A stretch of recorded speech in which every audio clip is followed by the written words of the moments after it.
Hi, it's the Lipstick Gal. Thank you so much for watching today. I'm doing a full face of Make Beauty. Make Beauty is one of those brands that has been living rent-free in my mind for a good year, maybe a year and a half now. I know that they've been around for a while, but they had a complete total reboot. They did new formulations, they did new packaging. Things changed for them in 2021 when they kind of launched their version 2.0. But this is one of those brands that really has been on my mind. Now, I know this is not a brand that you're seeing everywhere. This is not like a really like super popular buzzy brand, but to me, it really embodies what I'm looking for in daily makeup. I've been trying these products for the last week and a half. I've had them for a while. I was like, should I do them first impressions? I'm like, no. Let's not do a first impressions. Let's actually talk about how the products work, especially on my 48-year-old skin. All right, the one thing I did not do is I did not get their base product. I have so many new foundations, I could not in good conscience purchase another. But the one thing I did get, and I love when I am able to get away with just concealer and powder. So I picked up their Skin Mimetic concealer. This is such a really interesting product. First of all, look at this. It actually has a clear window where you can see how much product you have. So the packaging is heavy, it's glass, it's very weighty. This is a really luxe feeling product. The doe foot for this is very much teardrop shaped. It has kind of like that little indentation on both sides that helps to collect product. This is a radiant, creamy formula. I have the lightest shade. I decided not to put down any corrector today. I want you to see what sort of coverage you're getting with this. I'm 48 years old. I do have fine lines and texture underneath my eyes. I also have some pretty aggressive dark circles. So I'm gonna start. Here's the one thing that I like about this, and I'm sure you've had this experience in the past where there are some formulas, and I'm just gonna dot this around my face and then we'll start to blend it in, where if you start doing this and you don't instantly blend, trouble. What I like about this is that it's so creamy, I can put it where I want it, cover up some of those spots, but I don't end up, as I blend, I don't end up having like a line around the outside where it starts to set. I like that. I also like that if I tap over it kind of more in a stippling motion, I get just a hair more coverage. I really like that. The one thing that I also like, I thought putting it on, it looked really yellow. It actually works really well with my skin tone. I feel like it works pretty good. Sometimes things can be too yellow. I usually save the blending for my under eyes last. It kind of makes me sad that I didn't pick up their skin tint. I was like, oh, maybe that would have been good. I'm going to spread out the concealer a little bit here. The one thing that I find is that it is radiant, it is kind of moisturizing, and it needs to be set. And this is just because I have 48-year-old eyes.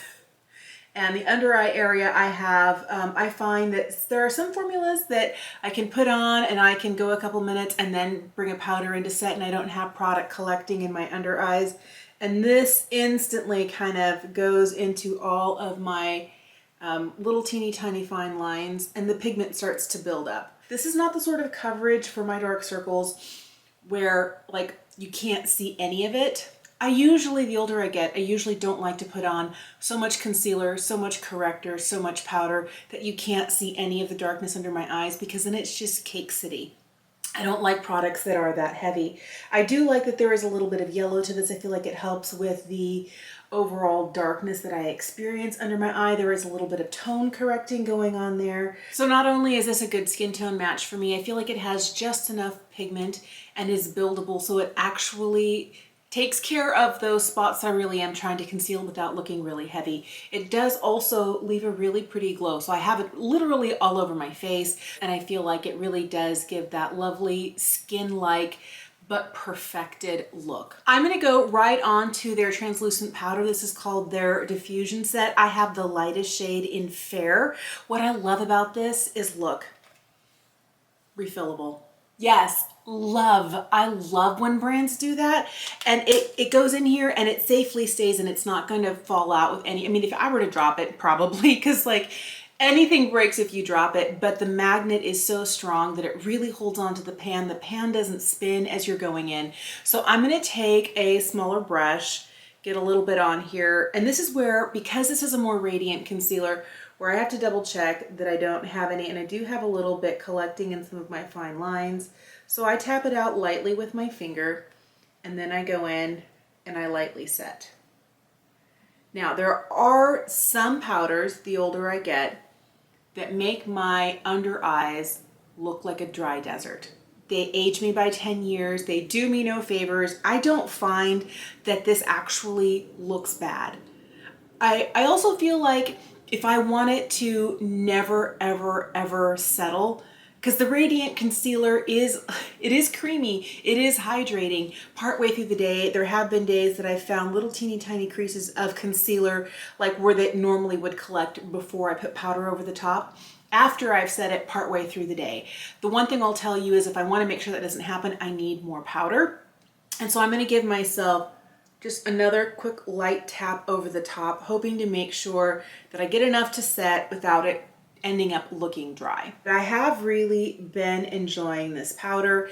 It does end up turning my skin a little on the matte side, but that's nothing a little setting mist can't bring back. There have been days that I don't set my entire face with this concealer, and that Skin Mimetic concealer looks really pretty and dewy. Those are the days that I usually pick and pull some more like cream products from my collection, but since I'm using all the products I bought from Make Today, every other product I have going on my skin is powder, so I decided to set the whole thing. The next product I'm putting on is this. This is the Skin Mimetic Micro Suede Bronzer. I have the second lightest shade in Lunar, and I might have gone too dark. I've started doing something where sometimes the lightest shade can pull a little yellow in some bronzers, and to make sure that I don't end up looking like I have, I don't know, malaria, I go for the second lightest shade. And this might have been a bridge too far, but I'm gonna grab a brush and we're gonna pick up a little bit of this.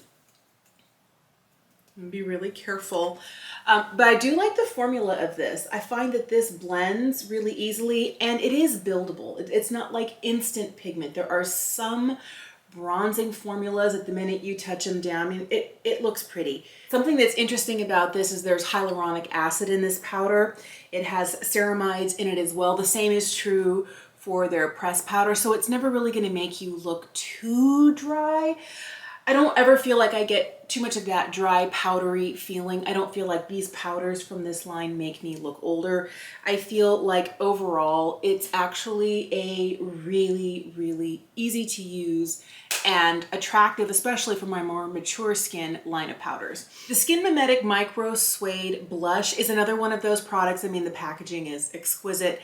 Another one that is refillable. I love that. I have the shade Celestial Rose. So like the other two powders, this also has hyaluronic acid, this has ceramides.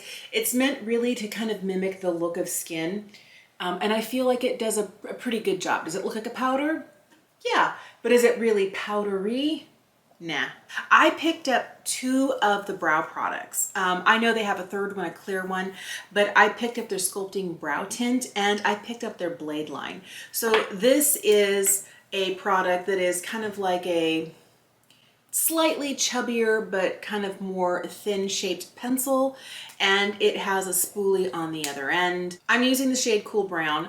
When I'm thinking about brow products and especially brow pencils, what I'm wanting is something that will not just adhere to my skin but also to my hairs, not be so soft that it's leaving chunky goops in my brows, and not something that's so hard that I have to press really hard to get, you know, product on there. I'm gonna start on my less voluminous brow, but this is really nice. It has a really nice small tip here. It's a little bit wider at the bottom, and it doesn't end up being something that looks too artificial. I wish the spoolie was just a little bit firmer. It feels a little soft. The nice thing though is it's not so firm that it's scratching my skin and leaving my skin red from where it touches down. But I feel like it does a good job of brushing the product through. And I feel like this brow looks so much better with this product in it. Before I continue on and do the other brow, I'm gonna throw in some of the Sculpting Brow Tint. This is also in Cool Brown. The one thing that I wish this product product had was a slightly smaller brush. Now for people with more voluminous brows, this is probably going to be perfect. It feels a lot closer to a mascara brush and less to an eyebrow brush, this type of spoolie brush on the end of it. I find that every time I use it, I have a little excess product above, but I have less voluminous brows than the average person, I think. But this is one of those that I do kind of like to go through. Now that I have the color in, give a little back combing. It gives a little bit of volume and product on both sides of the hairs. And then I just go through and brush the product up. And because the brush is a little big, I get product where I don't need it. So I'm perpetually cleaning this up. I like the formula. I just feel like this brush is a little big for the size brows I have. At this point, all I can do is clean up, and I try and do it before my product completely dries. So just a Q-tip, and I go through. I feel like the brow looks really good, but I have to do a little bit more work and a little bit of cleanup because the brush is a little big for my shape of brow. So I'm gonna finish the other brow and I'll be right back. There isn't any eyeshadow from Make Beauty, so I'm gonna use a combo of the setting powder and the bronzer to get a little bit of color on my lid, and then I'm gonna throw on their liner. I'm really curious to see if they bring out a powder eyeshadow formula that's similar to the powders that they have in their lineup already. Maybe I'll throw on a little bit of this blush too. We'll see what happens. So I've got a little bit of the blush on the lid. It's a little bit pinkier, but still a little nude leaning. Bronzer in the crease. And I'm taking just a light dusting of the translucent setting powder and just kind of buffing the edges. Their Continuum waterproof gel liner is $23. I have the shade Gamma Ray. It is one of those pencils that twists up. I have really been liking this. Let me show you what the color looks like. It's kind of like a metallic-y olive green. Yes, I have been liking this. And I have found, and I've been cleaning up after my leaky left eye all day. This is one of those that hangs out in that area even after all of my tearing continues to just drip all day long. I still have liner at the end of the day. There are very few eyeliners that do that. Normally my leaky eyes obliterate whatever goes down. Part of it is it's damp, and then I go and I do this. I'm, trying to dry my eye and I'm tugging at whatever makeup is there. But this lays such a nice and pretty line of color down. It's slightly metallic. This Gamma Ray shade is so much fun. I've been wearing this to work with just this and the mascara. The nice thing is there is a brush on the end, and it's not, sometimes you'll have those sponge tip applicators. This is literally a brush, and I find it's really easy to kind of drag and shape this line exactly where I want it. I think it works really well. The other thing I'm going to do is I'm going to shove it up in between my lashes to block out some of those flesh tone gaps between my lashes. So when it gets a little bit blunt, but I still want a little more sharpness out of it to finish like the wing on this side, there is a sharpener. Like everything about this pencil I love. It comes back to a little bit more of a point. Because this is such a sharp little brush on the other end, the other thing I do is whatever I shave off, I put on my palette, and then I can pick it up, and then I'm not wasting any of the product. I know this is really cheap of me, but I'm just like, it's a $23 eyeliner. I really like this color, but I really want to get as much use out of it as possible. I know once this dries, it's not going to be useful. So while it's still creamy and blendable, I pick it up on the brush, I shove it into the lash line, and I draw my little wing with it. This has been on for a couple of minutes, but look at this. It doesn't go anywhere, and I'm really pulling on it. Love this liner. Their lash prototype is a volumizing mascara. This has a beeswax alternative, so this is a vegan formula. It's supposed to be buildable, lengthening, and volumizing. This is one of those that, okay, I'll just tell you, I'm very careful what I wear on a work day because I spend a lot of time looking down. And when that happens, my lashes curl up and they touch right above. Now, I wear a lot of emollient products on my eye area to make sure that, I keep things moisturized. So radiant concealers. I will wear eye serums on the lid. and eye creams. And sometimes a more traditional formula like this touches anything that has any amount of moisture on it and just starts to kind of seep. I found that this did that on a day when I'm not working. This is really a nice mascara, but I've only had it open for about a week and a half now. When I first opened it, it was a little wetter, but the more I've continued to use it, I do find that it builds volume nicely. I don't always know that I'm getting a ton of length though. I don't have particularly fabulous lashes. They are kind of short.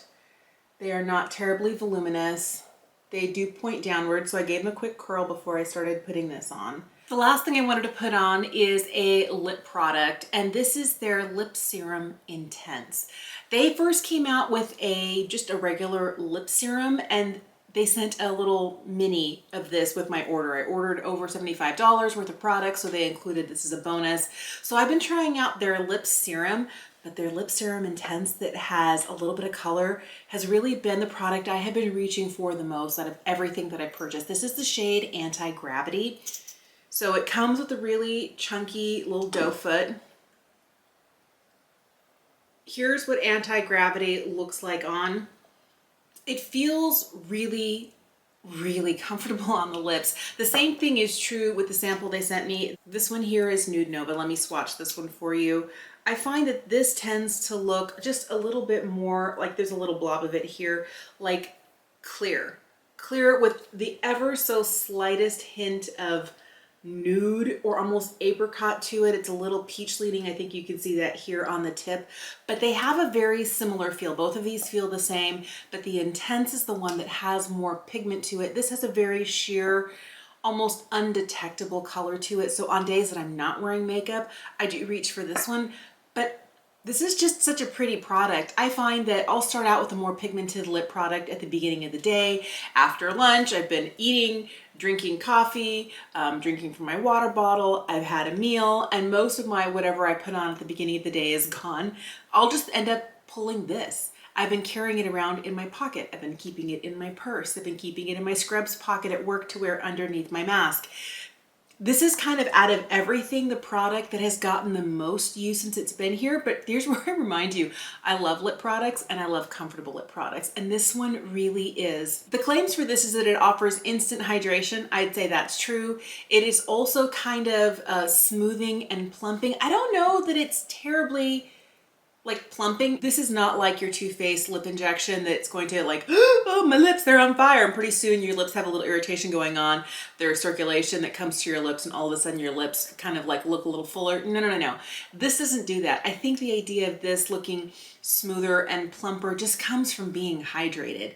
And I prefer that sort of a plumping product overall. I like the way that it looks, and I like that this color is not too heavy. Part of me wishes I had gotten one that was a little bit deeper, a little bit more dramatic, but this is perfect for everyday wear. This Anti-Gravity shade is so pretty, and I feel like this would work on a wide range of skin tones. I do always worry about a product like this. I know this is not meant to be a gloss, but it does have, you know, those shiny aspects to it. So I'm always looking for a gloss that is not strangely thick and heavy where you put it on, but since the corners of your mouth kind of are lower than the Cupid's bow, product tends to collect and slide down, and then it will string and pull, and you'll have like little lines of, that doesn't happen with this. This is really beautiful. It feels really comfortable on the lips. It does actually nourish and make my lips feel good. And this is kind of what I've been reaching for in the colder weather in the Pacific Northwest for like, oh, my lips need a little hydration. This is what I've been going for, or this guy, this less colorful one. So if you're curious about the products that to me, I am super excited about, the ones that I feel have a really great place in my collection, love this. This has been great. Also, this liner, I want more of these. I'm going to use what I have, but I feel like if I ever get to the point where I need to make a repurchase, this is going on the list just for the fact that it has this great little brush and a sharpener, and that it hangs out well where my leaky left eye is forever eating through other things. This is a really, really nice formula, and I do like this shade in Gamma Ray. Other things that I find are definitely worth the price point, these powders. First of all, the fact that these compacts are refillable. love. This has been the thing that has really surprised me because powders on more mature skin can either be like the best thing ever or get thee away from me. Like, no. And these look really pretty. I like the fact that they're buildable. I like the fact that they're not instant pigment. I like the fact that they blend really well. I like that there is a slight little bit, I'm not saying that they're radiant, but they don't have, there is a slight shine to them, and not in a highlighty way, but just a skin-like way. So it doesn't look like you're laying down a heavy powder. And I find that's true with every single one of these products. There is just a little bit of a slight glow to it, but in a natural skin-like way. I love the fact that bronzer is blue, powder is silver, and this guy is this fun hot orangey red, and that every single one of them you can refill.